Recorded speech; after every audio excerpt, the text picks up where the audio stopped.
morning, everybody, and welcome to our service this morning, however and wherever you're joining us from. You may have recognised that music. It was I've Got Rhythm by Gershwin, and the theme of our service today is rhythm. I begin with some words by Gary Kowalski. We gather here to worship, to seek the truth, to grow in love, to join in service, to celebrate life's beauty and find healing for its pain, to honour our kinship with each other and with the earth, to create a more compassionate world, beginning with ourselves, to wonder at the mystery that gave us birth, to find courage for the journey's end, and to listen for the wisdom that guides us in the quietness of this moment.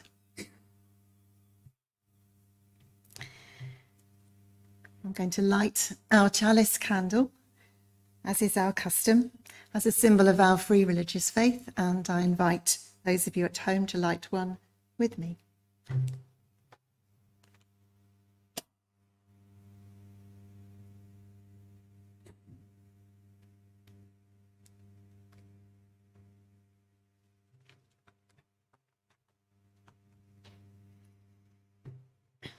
We light this flame as a symbol of the golden thread that connects us, that shines through us and joins us to the eternal now, the sacred mystery, the all that is. And our first hymn this morning is number 62 in the purple hymn books, Here We Have Gathered. Number 62. If you want a hymn book, they're at the back, but the words will be on the screen. Inside.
I'd just like to acknowledge that we have Lisa training to manage the tech at the back under the capable hands of Sheila, and also Stephen looking on. And so, Steve, it's lovely to see you, and maybe you can be reassured that other people are stepping up. So I doubt it. So thanks to all of you. And let's just come to a time of prayer. And I'm going to share some words to start with from Teilhard de Chardin. These are words actually that another Stephen Crowther, has shared with us previously. And Teilhard de Chardin wrote, "Above all, trust in the slow work of God. We're quite naturally impatient in everything to reach the end without delay. We should like to skip the intermediate stages. We are impatient of being on the way to something unknown, something new. And yet it is the law of all progress that it is made by passing through some stages of instability, and that it may take a very long time.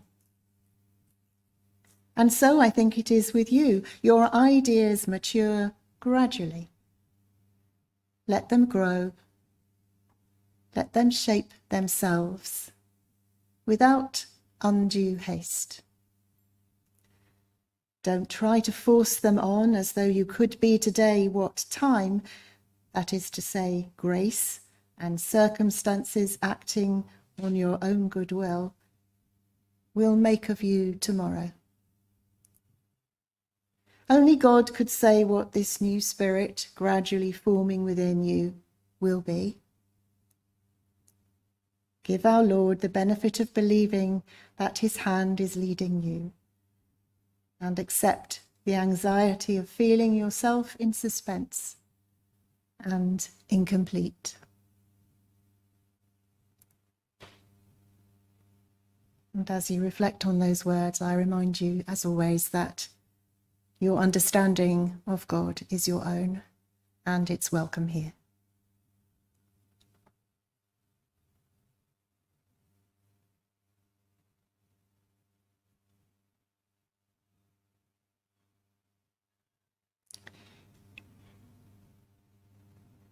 And let's just take a moment also to pause and to remember those we know at this time who may be suffering in any way, whether it be grief, bereavement, sickness, anxiety.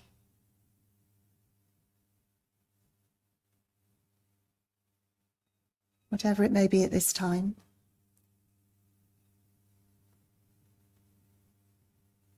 And let us hold them in the light.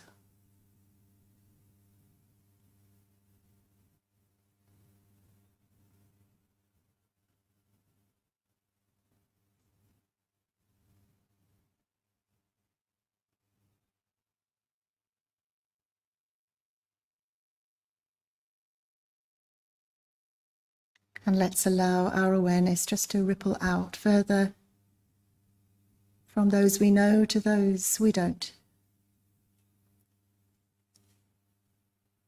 All those beloved souls, wherever they may be in the world at this time, who may be in pain of any type. Let us imagine them too, bathed in light.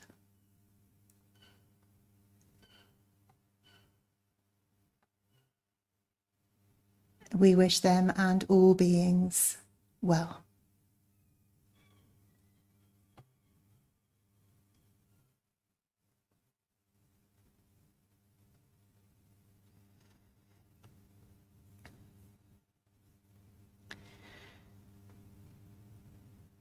Our first reading today is I don't know that it's really a story, but it is an extract from the book Gift from the Sea by Anne Morrow Lindbergh. Some of you may be familiar with it. It was first published in 1955, and Linda's going to read the extract called The Beach. The beach is not the place to work, to read, write, or think. I should have remembered that from other years. Too warm, too damp, too soft for any real mental discipline or sharp flights of spirit. One never learns. Hopefully, one carries down that faded straw bag, lumpy with books, clean paper, long overdue unanswered letters, freshly sharpened pencils, lists and good intentions.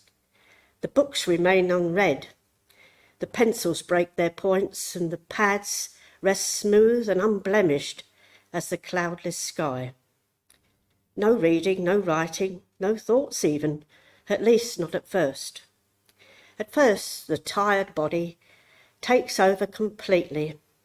As on shipboard, one descends into a deck chair apathy.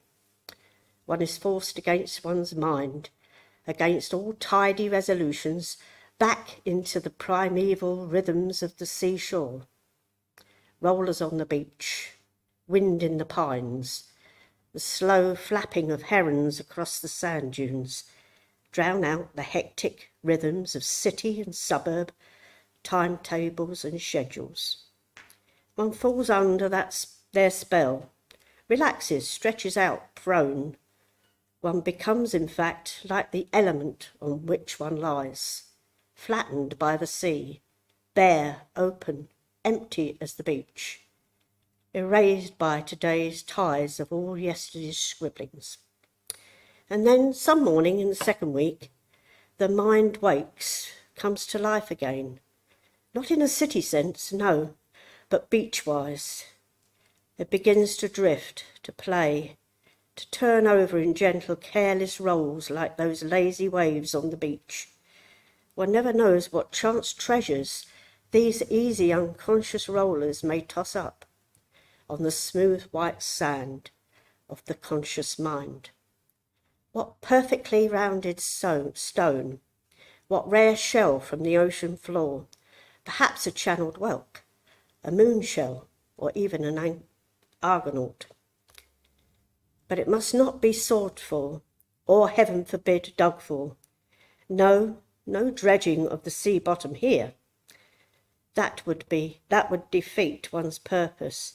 The sea does not reward those who are too anxious, too greedy, or too impatient. To dig for treasures shows not only impatience and greed, but lack of faith. Patience is what the sea teaches. Patience and faith.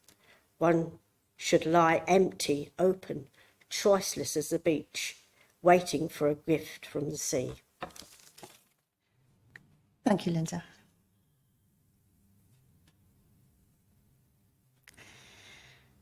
The second reading is a poem, and it comes from Michael Rosen's Big Book of Bad Things.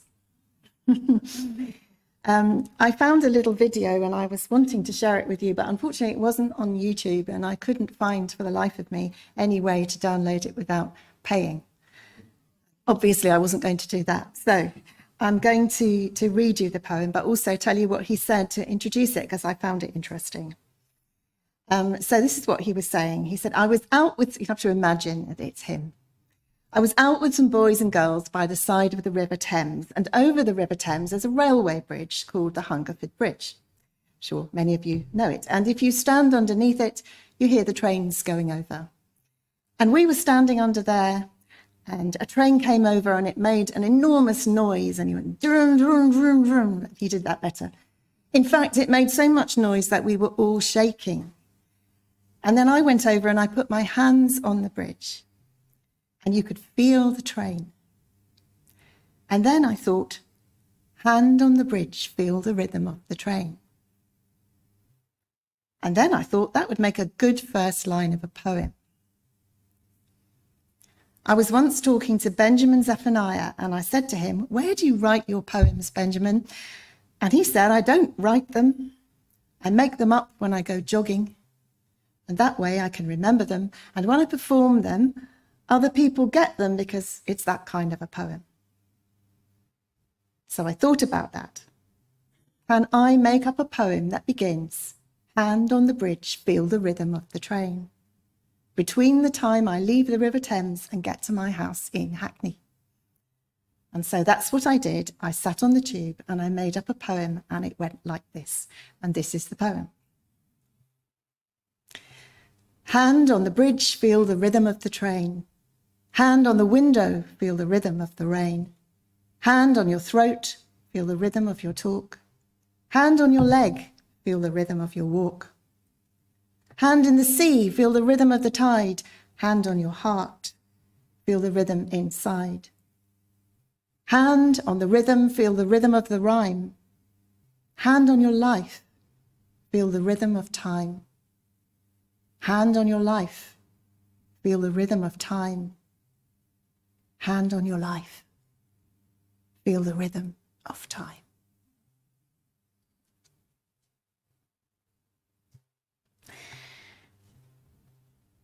So there is rhythm, of course, in all aspects of life. And there is also, I like to think, as we mentioned before, an essence, a kind of golden thread that links us and everything together. And our second hymn refers to that. It's number 142, Shining Through the Universe. So that's hymn number 142, Shining Through the Universe.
Coming now to a time of reflection.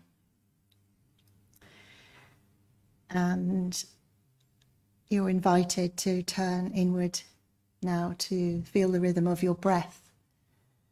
And I'm just going to share some words by Sam Tribore, and then we'll have a little silence and some restful waves.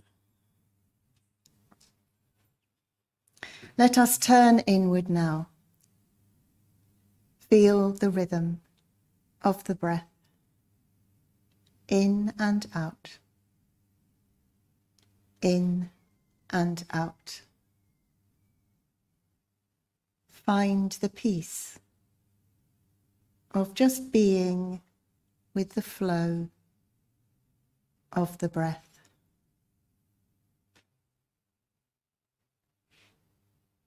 Letting go of yesterday and tomorrow.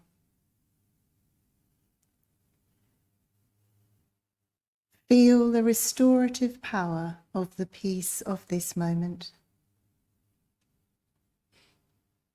A peace large enough to open to the concerns and the sorrows that trouble us.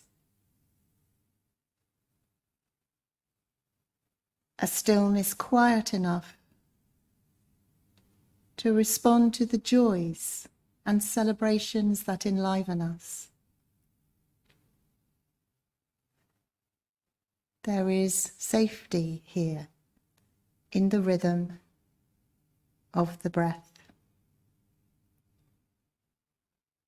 The ebb and flow of life is enacted with each one. Taking in oxygen to sustain us, letting go of carbon dioxide waste.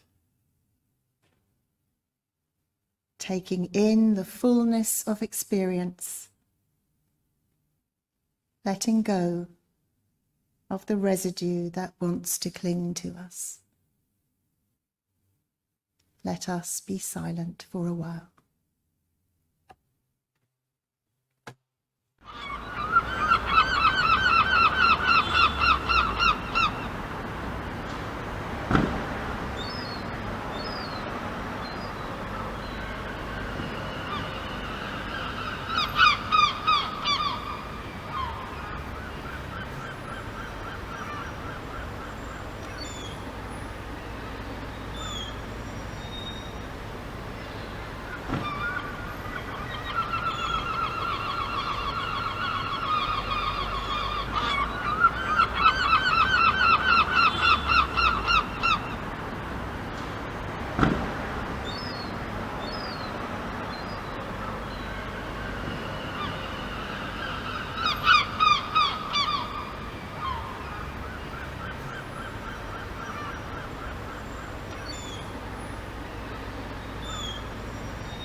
Just thinking that I've been to Orkney since the last time I took a service, and there's a lot of sea there.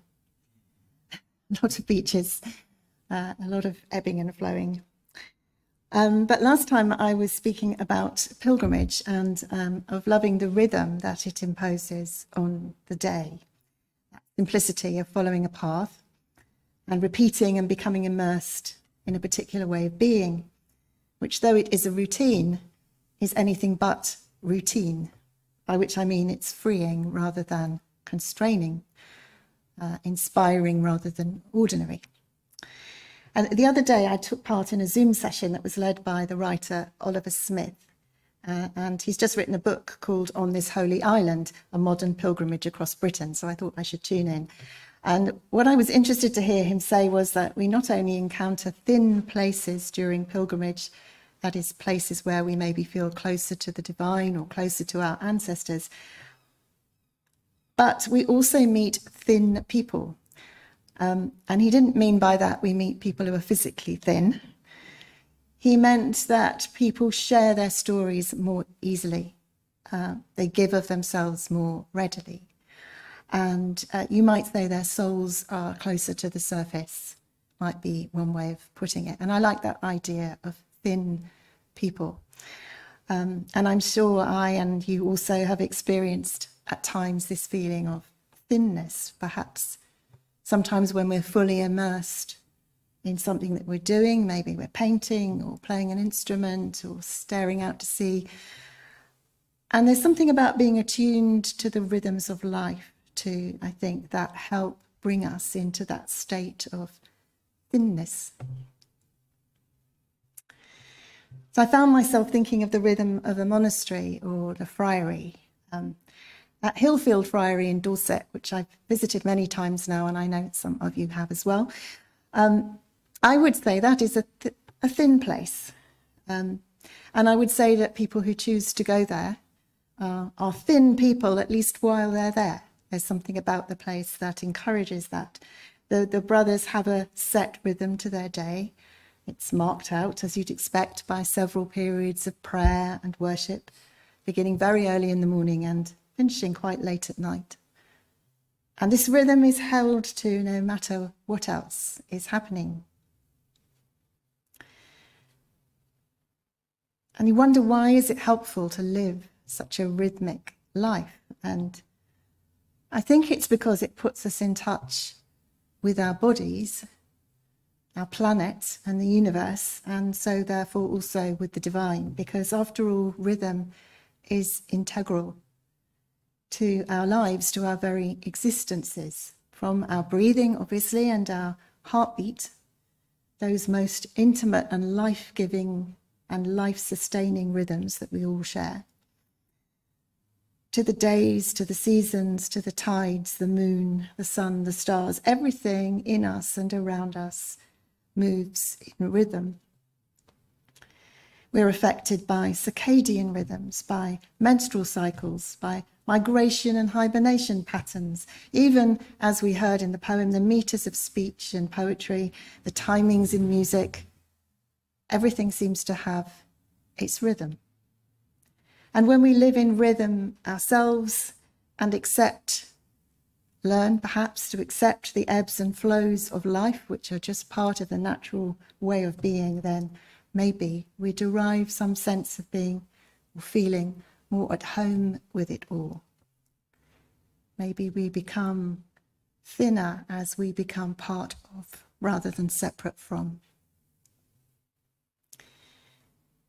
It can't be any accident that religions are full of rhythms, our own less so, but rituals, practices, and disciplines are common in nearly all religions, and I admit that I have often myself railed against them. I have found them too seemingly repeated by rote or apparently without question or understanding, but of course I know I'm oversimplifying.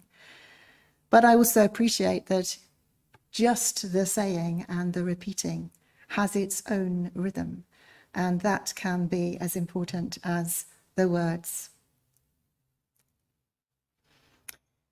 Ian Adams, writing in the Church Times, says, "The monastic rhythm of life cultivates a different approach to time. It redefines a task as not just a means to an end, but as something to do because it is in itself necessary and good. And its particular and brilliant gift is to carve out space for what is truly important. The monastic day does not, for example, allow the flexibility to stay on at work because of a deadline. The things we are most likely to drop, prayer, silence, and stillness, are given particular attention and pride of place in the monastic diary. We are not monks, clearly, or friars, and our daily rhythms are very different and need to be more fluid and adaptable to our circumstances and our lifestyles. But I feel there's still something very beautiful at the heart of the practice and the paradox of committing to some kind of rhythm that manages to hold us and yet also free us at the same time. Perhaps in a similar way that clear boundaries can make relationships easier to navigate, or the given format of a poem can, such as a sonnet or a haiku perhaps, can free the imagination. We are held and also invited to play within what's held. I'm always interested to know what other people's rhythms are. What is the structure of people's days? Because they're very diverse, aren't they? I mean, there are the early risers and the night owls, for a start. There are those who can't do anything until they've had a strong coffee, or in my case, a cup of tea or three. There are people who don't eat breakfast, and there are people who can't do anything before they've had breakfast. It's the most important meal of the day. For some, a walk is an integral part of their routine, or a prayer or a meditation that is maybe an essential component of the rhythm of the day for some. Perhaps you know you do your most creative work in the morning and then need a nap in the afternoon. Maybe you read before you go to sleep at night, or listen to some calming music to unwind. And so, yes, I'm curious, what is the rhythm of your day? And when within the basic shape of your life, and I know that it varies, when in that sort of holding shape do you feel most at one with yourself and the universe? When do you feel closest to God? When do you become? Is there a time in your day when you become a thin person? We heard about Anne Morrow Lindbergh carving out time at the beach and taking her inspiration from the shells she found there, and just allowing whatever happened to offer up insights and prompt reflections. And she had that practice of spending time by the sea in a state of openness, not digging, but just open and ready and willing to receive. It was about being patient, which I think is what Teilhard de Chardin was also talking about, willing to wait and embrace those times when there seems to be nothing happening, which can be quite challenging, can't they? When you feel things aren't moving quickly enough, when you're waiting for something to come into your head and nothing seems to come. So I think she allowed the rhythm of her own mind to chime with the rhythm of the sea in the sense that the sea ebbs and flows, as we know, and so does everything else. So we're not in first gear or top gear. You know, we come and we go, and there are times when we're active and feel like everything's going in the flow, and times when it feels like we're stuck. And part of the teaching, I suppose, is that that's how it is. That's how it has to be, really. We can't be at full flight the whole time. I know that it can be challenging to accept and value the ebbing. It feels like a negative thing. And I think, we all enjoy the high days and the holidays. And I've just been on holiday, and I admit to feeling quite flat when I got back. That sort of sense of, oof.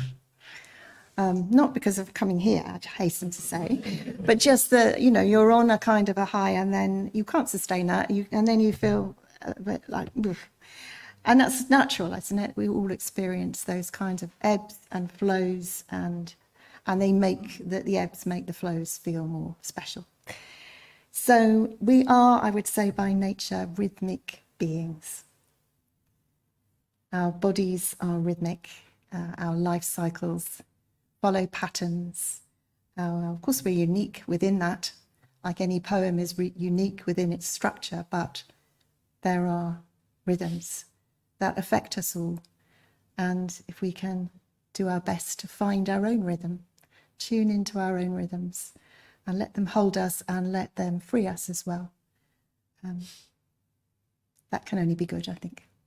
So I look forward to hearing more about your daily patterns at some point. But now let's sing our third hymn. Our third hymn is called Dancing Sweetheart. Of course, dancing is all about rhythm. This one is, it's a nice joyful song, and it includes the words, beating small heart in the bodies of all living things on earth, pumping life blood through their systems until death from day of birth. So let's stand as you're able and sing hymn number 26, Dancing Sweetheart.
Let's just share our closing words.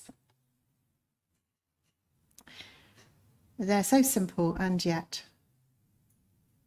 profound.